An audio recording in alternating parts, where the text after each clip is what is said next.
Some buildings are just landmarks, but others, they tell a story. And the Space Needle? Well, it isn't just a symbol of Seattle. It's a testament to this wild, audacious vision built at a crazy speed with engineering that was designed not just for its time, but for the future.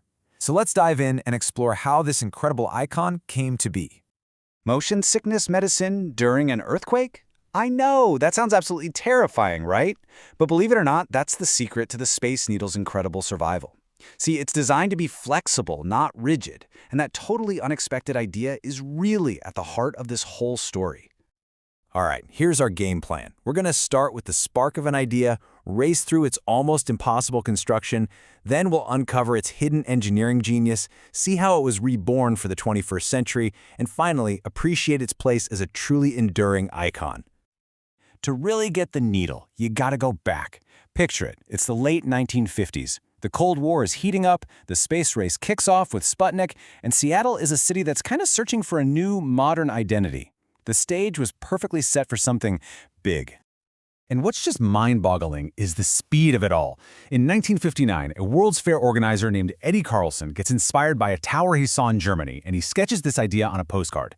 Just 3 years later, by 1962, the 605-foot tower is a reality, open to the public for the Century 21 exposition. So that iconic shape we all know and love, it wasn't one person's vision. It was this brilliant fusion of ideas. You had the architect, John Graham, pushing for that flying saucer top, which totally fit the whole space-age theme.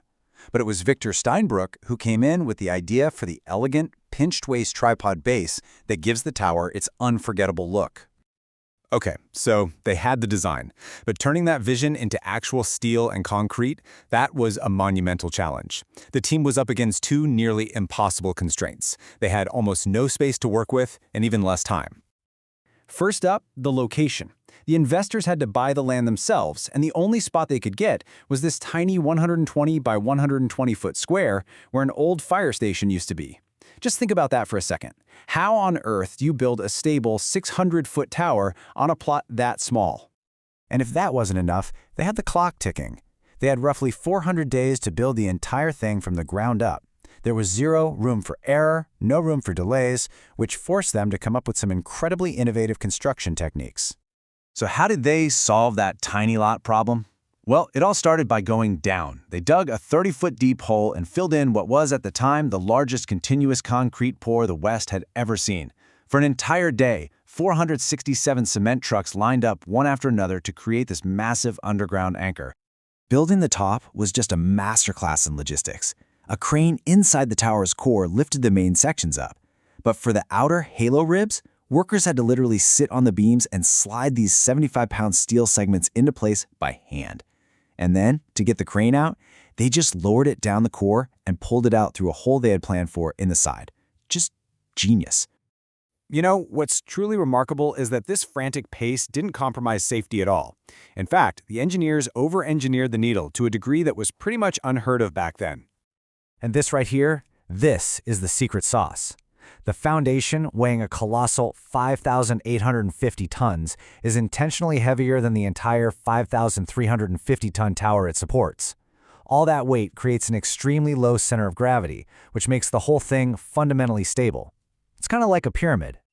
And just look at these numbers. The Space Needle was built to withstand 200-mile-per-hour winds and a massive 9.0 magnitude earthquake. That's double the requirements of the 1962 building codes. When a 6.5 magnitude quake actually hit in 1965, the only thing that reportedly broke was a single bottle of champagne. And that brings us right back to the motion sickness. The tower's strength isn't in resisting forces, it's in absorbing them. The flexible steel structure is designed to sway about 1 inch for every 10 miles per hour of wind. It's all about bending so it doesn't break. So let's jump forward 5 decades. The future the needle was built for had kind of arrived. The new challenge was, how do you preserve a historic landmark while getting it ready for the next 50 years? Well, the answer was the Century Project. This was an ambitious, privately funded, $100 million renovation. The goal was to dramatically improve the view and bring the whole visitor experience up to 21st century standards, all while being super respectful of the original design. One of the biggest changes was up on the observation deck. The original wire caging was totally replaced with these massive, seamless, floor-to-ceiling glass panels. This was it. This was finally the completely unobstructed view the original architects had dreamed of, but just couldn't build with 1960s tech.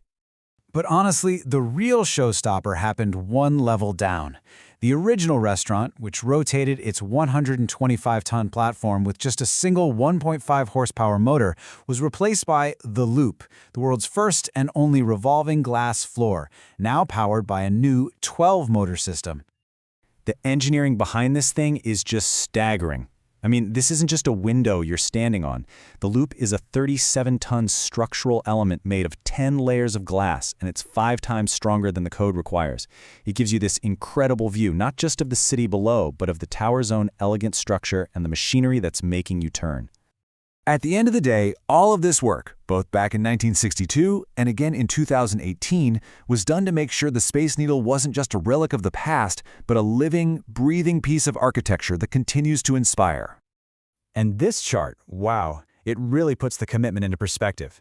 The $100 million spent on the renovation absolutely dwarfs the original $4.5 million construction cost, even when you account for inflation. It's just a massive private investment in preserving a public icon. In 1999, it became official. The Needle was designated a Seattle landmark. And this wasn't just some title. It was a recognition that the tower had really come to embody the spirit of the city itself. Innovative, resilient, and always looking toward the future. And get this, the evolution isn't over. In 2025, new elevators are set to debut. What's so incredible is that they're double-deck, all-glass cabs, an idea from the original 1962 concepts that was just too futuristic to build back then. The tower is literally still growing into its own original vision. From a sketch on a napkin to a world-renowned symbol, the Space Needle was a gamble that paid off, big time, twice. It proved that with enough ingenuity, even the most extreme constraints can create something timeless. It really leaves you wondering, what's the next big idea just waiting for its moment?